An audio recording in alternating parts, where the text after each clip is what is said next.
future from 9 a.m. Eastern Standard Time to 11 a.m. Eastern Standard Time for 2 hours of live stream writing accountability, followed by our half-hour Max's Share What You Did wrap-up chat. So the way this live stream works, in case you're new, is that you can keep the stream open in a separate window, separate tab as background noise, as though we were in a shared digital workspace for 2 hours of just getting work done, followed by our half hour of chit chat catching up with each other. Now, during those 2 hours, you are encouraged, for the accountability purposes, to pop into the chat on YouTube or Twitch, wherever you happen to be viewing this, and just keep a running log going in the chat of what it is you're working on and what it is you're getting done with regards to that larger goal.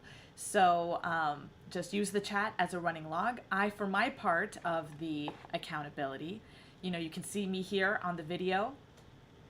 My butt's in the chair, so I'm here to work. And then also I'm going to be screen sharing everything that I'm doing. So you can see here, as I'm pulling up YouTube to start getting my side of things all squared away, that I'm working in a tabbed window. So during the 2 hours, I'm not going to be popping into the chat. I'm not going to be popping into the chat to log what I'm getting done, because A, you can see it with the screen sharing, and B, I'm actually going to be keeping a running log on a Google spreadsheet that I have specifically for this purpose.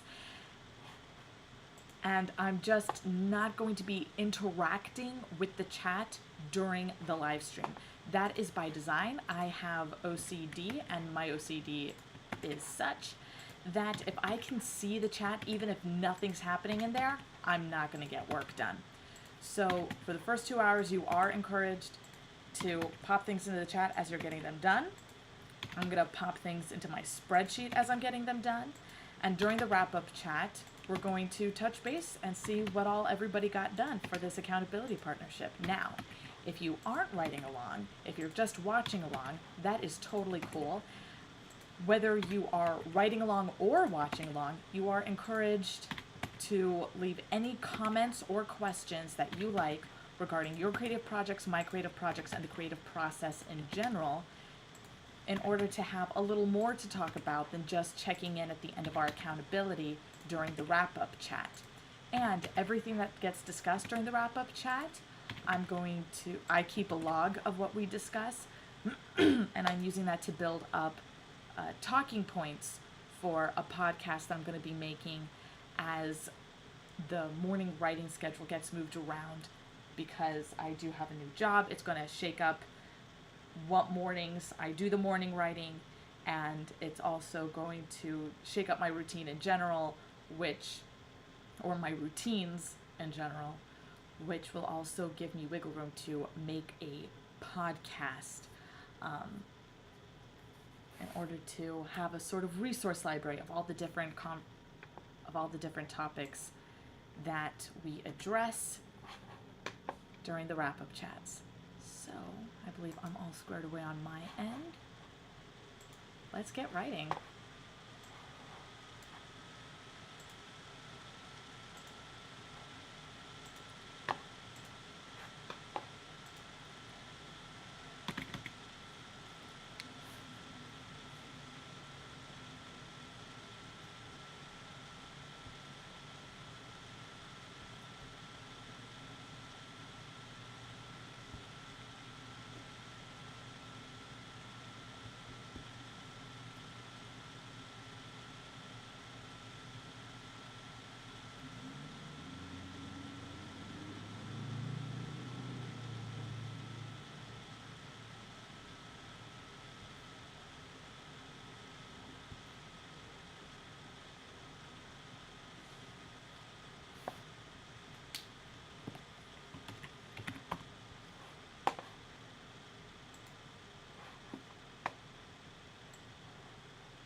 Oh crap, it's 11:10. Sorry, it's getting caught up. Finally, like, oh, it took so long to get started, and then finally started, like, ugh, ugh. Okay. Anyway, it is 11:11 now, which means it's time for our wrap-up chat, which, in case you're new, begins with a brief summary of what all I got done, with a little bit of the how, a little bit of the why, and then I'm going to pop after the brief summary of what I got done for purposes of accountability. Then I'm going to pop into the chats on YouTube and Twitch, see what all you got done and what all you want to talk about. So during the brief summary, if you haven't already during the 2 hours of morning writing, now is a great time to pop into the chats, let me know what it is you were working on, log anything that you got done in terms of individual accomplishments toward that larger goal. And if whether you were writing along or just watching along, please put in the chat any comments or questions you have regarding your creative projects, my creative projects, and the creative process in general. So yeah, let's get chatting in this wrap-up chat. So first, I wrote my daily blog post, which is about some scheduling concerns I'm having. I got word yesterday on my way out of work that my boss is working to solidify what my schedule is going to look like week to week. And it looks like it's going to be somewhere between 20 to 25 hours, probably closer to 25 hours each week, which is good, based on how much I'm making. 25-ish hours a week, well, just over 20 hours a week, I should say, is enough to cover my living expenses, which is good. Makes me real happy to hear that. But I am nervous about where those hours are placed on the schedule each week in terms of how close they are to opening time, where the intersections happen regarding morning writing, and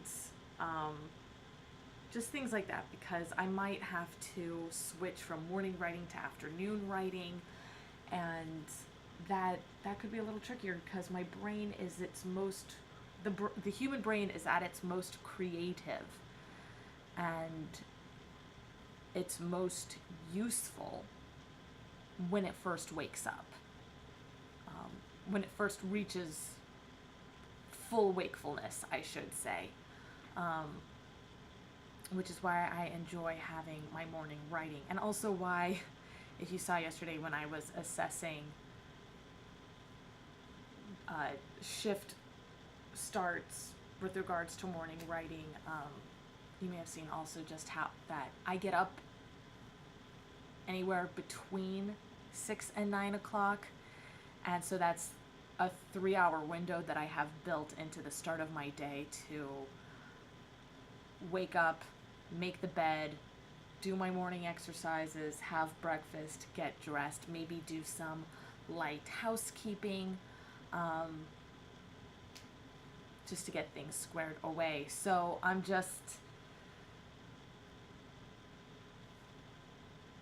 it's just sinking in that maybe I should be nervous about how those hours are going to affect my schedule. But since getting the diagnosis of OCD and doing as much as I have already to iterate my morning routines and the routines throughout the rest of my day, as they are so far, I feel confident that I'll be able to figure it out. So I'm not as apprehensive as I might have been in the past regarding finding work and having that disruption to my day-to-day. And also, I've been assured that my schedule is going to be the same every week because that's typically how they run the schedule there. And that's really, really the crux of being able to accommodate having a job while also still healthily managing my OCD, is having a consistent, steady schedule from one week to the next. So So it's more, the good is still outweighing the bad. And the thing that I'm nervous about, as soon as I have all the information, it'll be less worrisome because I'll have actual data to work with. So looking forward to that. Then I queued up my next buffer posting, and that will link to my little book, Question Your Narrative, Choose Your Adventure, which is 2 essays on the stories we instinctively tell, and the stories we tell instinctually, and also the stories that we crave when we are in the mood for particular stories, where that's kind of coming from. And also in that book are 100 days worth of journaling prompts, similar to, not identical to, the journaling prompts I put out once every 4 days in the Facebook group. So, so a link to that little book's project page on the Better Storytelling site will go out in 10 days. And in the meantime, I mean, you can always visit better-storytelling.com and find the project page under books for Question Your Narrative, Choose Your Adventure. Actually, I can show you that. So better-storytelling.com. Over here to books. If you want to check it out early, Question Your Narrative, Choose Your Adventure. There's the cover for it. And here you can sign up to get the articles for the goldengooseeggs.com sent directly to your inbox. You can do that here on better-storytelling.com, or you can go to thegoldengooseeggs.com right over here. Scroll down, get 100 days of journaling prompts, and there's the email sign up there as well. Right now, articles go out every 20 days. With the new job, I might pace that back out to 30-ish days. Probably try to line it up with lunar cycles, maybe, or just have particular days of the month. So before, it was every 20 days a new article would go out, and 10 days after that the boon for that article would go out. I may move that to once a month, similar to what I have going with the Penrose Trekkie, and then have it on have the boon go out 15 days later. And if I do things that way, I think the schedule I'll end up switching over to. How would the timing of that work? Would I have enough time to? So,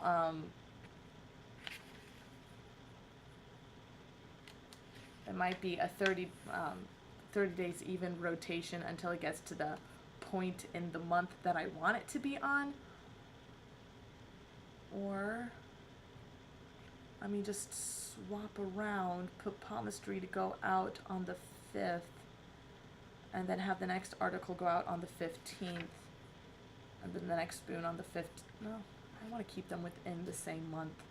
So, yeah, I'll probably just work towards shifting the monthly article backwards till it hits the 5th, and so that'll probably go out articles every 30 days with boons 15 days after, to accommodate the new work schedule, so that I can stay on top, stay proactive in the Golden Goose Eggs website, while also being able to get a jump on Star Trek, the animated series, so that I can get that all squared away and ready to go. And the boons that go out between the completion of season 3 of the original series, just to make sure that I'm still like hitting all of the other deadlines that I want to hit by pacing out the deadlines that I created for myself. But yeah, it's looking like I'm gonna have to pace those out a little more in order to make sure that they get done and taken care of. So, and then I went to work on the palmistry boon, and I wasn't getting a lot done at first, and part of the reason is because still being distracted by work, but specifically being distracted by wanting to write down everything that I'm being trained on, but that's not something that should be getting done during the morning writing. It's just something that's been distracting me. So I'll probably do that this afternoon, go back and forth between doing housework and writing down out of the notes that I took at work, writing down into an actual document what my duties are at my new place of employment, and codifying that and getting that all written down. Partly because my boss just kept saying over and over again, it's like, oh, I'll show you this a bunch of times, I'll show you this a bunch of times, we don't really have a training manual. It's like, oh, I'm gonna make a training manual, I'm gonna make one, because if I ever leave, I'm gonna feel just so bad for the person coming in after me. I'm just gonna create one, and I'm just gonna print it, and I'm just gonna give it to you. I'll give it to you, I'll email it to your wife since she's your business partner, I'll make sure that you have copies of a sort of official, unofficial training manual. Just how to run this particular bookstore. I'm just gonna get it all written down for you. What your employees need to know.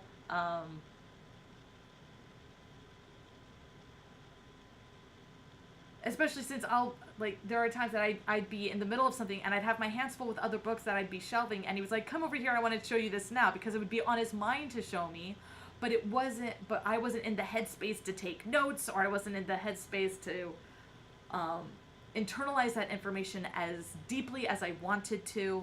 So, I got a lot of really good notes when I opened the store the other day, and when I opened the store with him the other day, because there was nobody there, and we were just starting from a place of training, and then I jumped into work, and I'd be going back and forth between work mode and training mode, but the training was also work mode. So clearly, all those different little moving parts going on in my head is something that I want to work on. But I did end up going back and finding an old article, the one that first inspired the foundational article I wrote for the goldengooseeggs.com. That is sort of the root inspiration for the palmistry book that I'm writing about palm writing as opposed to palm reading. And so working on that book, and I have to be journaling as I go. Did a very rough a rough under tracing of my hand, because this is clearly not what my hand looks like, really. So it's more of a contact tracing. How far under, without lifting my hand at all, can I get the pencil? But starting to trace out how the journaling is going to work in terms of how I want people using the areas of their hands and of their fingers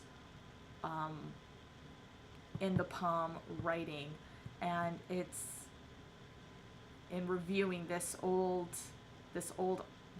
article that I wrote for the Golden Goose Eggs, and just looking at my daily morning journaling, having a sort of intersection between those two in order to create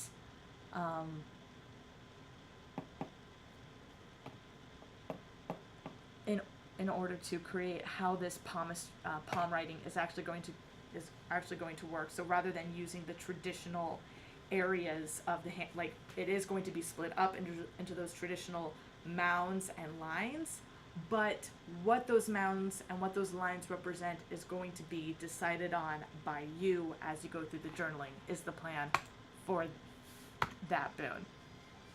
So that's the timer letting me know that we are now in the wiggle room area of the wrap-up chat. So there's 5 official minutes left to the wrap-up chat time. We did get started in the wrap-up chat late because I got distracted with journaling when I was finally able to get my head past, stop thinking about training manual stuff. So now that I finished my brief summary, we're going to go ahead and do the responding to all comments and questions in YouTube and Twitch. YouTube, nothing. That's pretty standard. And in Twitch, we have quite the bundle of goodies here from Joe. All right.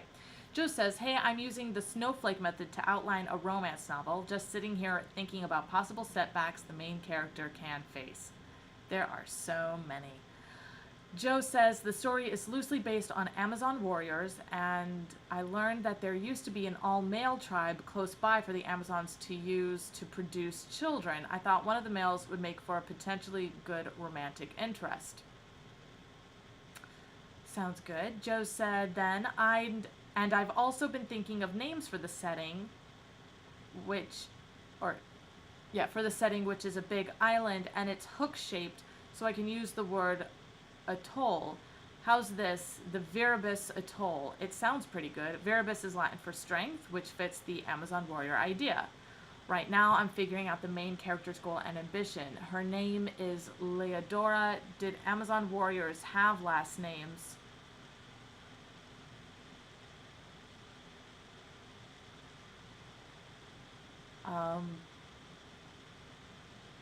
Usually last names. Okay, so gonna put this in my notes here. Quote unquote history of last names. So last names are traditionally derived from two methods. Either your last name would come from would be a reference to an ancestor or your immediate parent, or it would be in reference to the place you were from. Which, of course, as time goes on and people are naming towns after themselves, then creates this strange intermingled history of being named after a town that's named after a person that's named after somebody's parent. And it just gets really convoluted like that really quick. But, we have names like Matthewson because somebody would be son of Matthew. And there are some cultures where people are still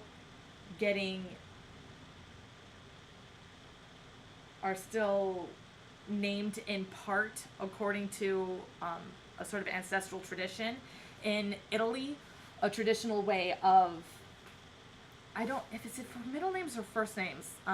Some families will do it for first names, some families will do it for middle names, but the firstborn son is named for the paternal grandfather. The second-born son is named for the maternal grandfather.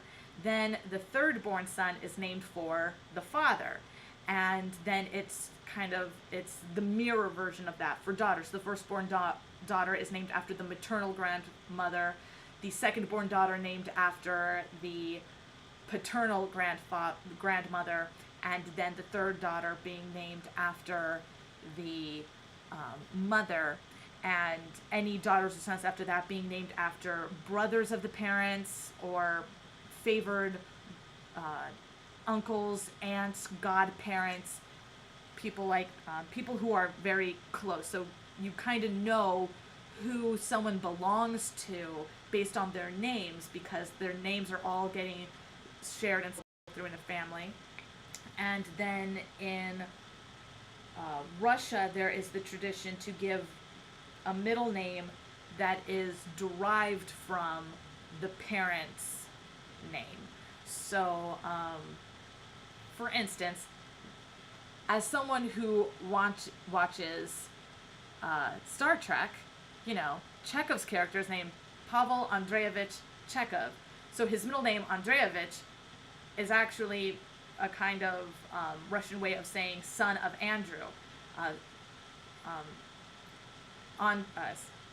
So his father's name probably would have been Andre or something like that. And then any child he has would have, any son he has would have the middle name, is it Pavlovich?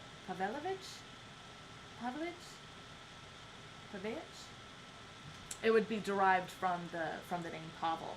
So you would be named in combination of your family, your ancestors, and the place you are from, because that's how you know because your last name, your surname, is the name of your people, the larger group, the longer context in which you belong. So last names did not matter unless you traveled away from your town, which is why you would get the name that based on your town. Or if you're marrying someone, son of Andreevich, daughter of Mikolena, are getting married. So there's that. Joe then asked, really, the brain is most active in the morning? If that's true, I'm doing things the hard way by doing things at night. So, in morning versus evening. So, when you first wake up, that's when you have the most energy. And the more energy you have overall is the more energy also that your brain has.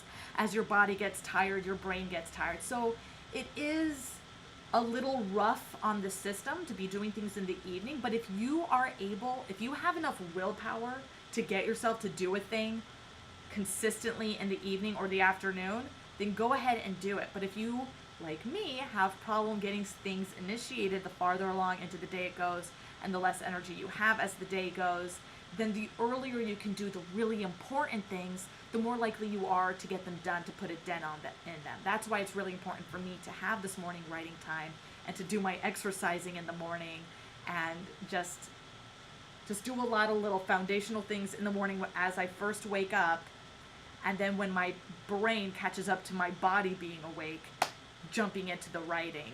So that's what works for me. And if you're able though to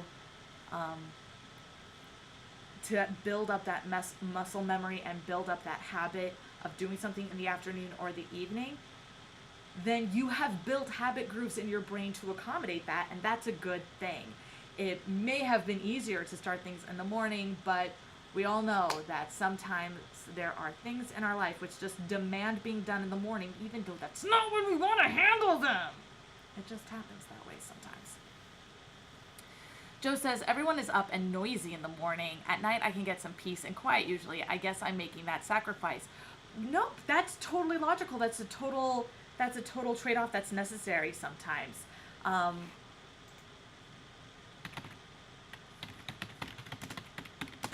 Distraction-free time. So you are concerned with not listening to people's noise, not listening to people's hustle and bustle while you're trying to get work done, distracting you. That's very similar to the fact that here on the morning writing, I'm not looking at the chat when I'm getting writing done because I know it's going to trigger my OCD. Even if it's completely blank, my brain will be so concerned with anticipating the possibility that somebody might put something into the chat while the morning writing has happened, that if I can see the chat, even if it's blank, that's all I can think about. It's just too distracting. So I work in this tabbed window where I can't see the chat, but I know that it's there.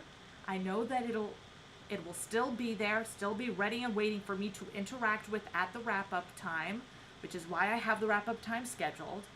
And you do make those trade-offs, and that's I wouldn't call it a sacrifice. I would call it a trade-off. It's like, do I want to work when I'm distracted and have the energy, or do I want to work when I have less energy, but also less distractions? And so whichever one makes the most sense to you, then yeah, do that. Because that's a solid writing time if it's distraction free versus interrupted action time that's breaking up your energy and actually going to cause a larger deficit of energy by the end of the day. So it does make sense that if things are noisy in the morning, that you go ahead and when everything is calm, do things in the evening.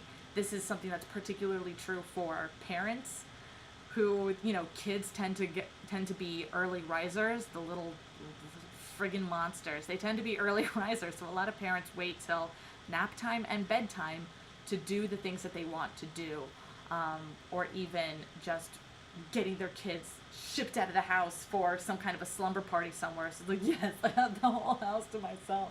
It's quiet. I've spent many years nannying, so I'm very familiar with parents doing things that way. And actually, when I was a nanny, I would, before moving to Providence as a nanny, working through the original series of Star Trek the first time and getting all those sonnets written in 2013, I mastered getting those sonnets done in about half an hour each. And so I would watch an episode of Star Trek in the morning while eating my breakfast. I would go to work, hang out with this kid. My, like, in the background, certain themes from the episode playing in my head. Maybe I would talk to the kid about them. It's like, what does he care? Could barely speak at the time anyway. Just throw in some animal noises and he's good to go. He's good to go listening to whatever I had to say. And then I'd put him down for his nap and I'd sit and I'd write off the sonnet. And then when I went home, I would type up the sonnet and I would type a few notes about the connections between the episode and the sonnet, and that would be the blog post. And it just rounded out that way. So you make the trade-off that you need to make in terms of the writing time and the writing energy, just based on what works for you. And sometimes you gotta do it late at night. I know that I'll get a lot more done if I can do it first thing in the morning. And luckily for me, I live in an artist community full of people who are predominantly night owls. I am a morning person surrounded by night owls. So when I get up in the morning, it's so quiet. So I'm very fortunate in that way. Legend X Myth 84 says hi. Hello, Legend X Myth. So, yeah, that is it, I believe, for today's wrap-up chat. We talked about, we talked about the history of last names a little bit, how it derives mostly from family history and also history of place where your family comes from. If your family also migrated from one area to the next, they might refer to that place as, like, there's a reason it's called the fatherland or the mother country when you move from one place to the next, is that it becomes part of your name when you put yourself in that new area. We also talked about brain power in morning versus evening. It's mostly an energy thing, but it is also important to prioritize getting writing done in whatever time has the fewest distractions so that you can work for the most stolid period of time and just let your brain try to get into that flow, which can be quite tricky. You want to find those ways to trigger flow. So Joe says, does this mean that all Amazon warriors had similar names as they came from the same place, or similar last names? That is approximately what that would mean when they travel elsewhere. But the thing is, they were also known as Amazon warriors. So you knew that the Amazons were these women who lived in this very specific group, in this very specific area. You didn't have to name them for their area. Anytime they left that group, they would be recognized as an Amazon. So that was so they were referred to with regards to their people, the Amazon warriors. Within the Amazon group, they probably would have referred to each other by their mother's names, as it's like, oh, this is your daughter or your grandmother did this, until you made a name for yourself based on your own, like, as you build a legacy for yourself, as you build a name for yourself, build bones for yourself, as it were, then you would become less known based on your family's ancestry, and it would be more that you have added to the ancestry, and so then you're known more for yourself. So there's kind of this proving yourself type thing in a more Amazon situation. The Spartans were very much along that same vein as well. So a daughter would be daughter of so-and-so until they became someone. Yes. And then when they do achieve things for themselves in their own name, then they would be known as the person who did this, and is the daughter of the person who did this, granddaughter of the person who did this. And so it would become this sort of this long chain of people who accomplish things in their own time. And so that is the sense, in the warrior sense, you want to add to your family legacy. It's not just that you're making a name for yourself that differentiates yourself from everybody else who might have the same first name as you. It's also about adding to the family legacy and living up to those who came before, especially living up to the name of whoever it was you were named after who came before. So